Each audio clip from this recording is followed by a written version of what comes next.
खुलुमबाय। गोजोन फुंबिलिनि गासैबो बड'लेण्ड बुब्लिनि अनसायगिरिफोरखौ बरायग्रोबाय। दिनै 17 आगस्ट रबिबारनि फान्जामुथिखौ फरायथिनो लादों आं उदांस्रि मुसाहारिया।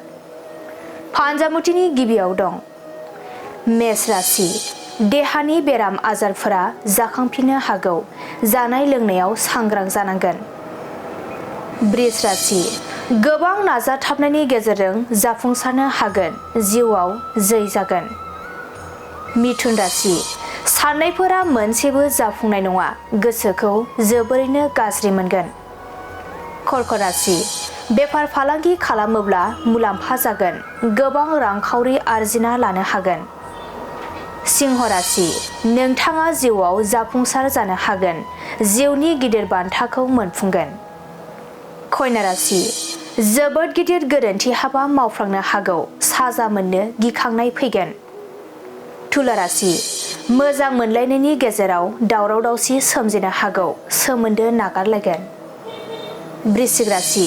लोगोथिनि गेजेराव जानाय जेंनाया जोबस्रांगोन, सानैनि अनलायनाया बांलांगोन। धनु राशि।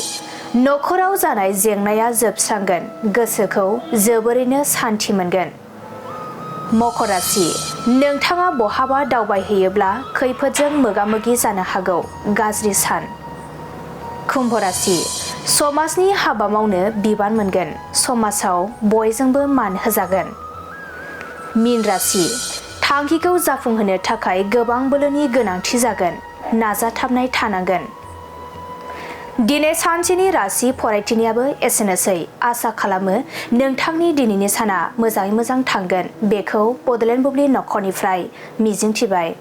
गोजोन्थों।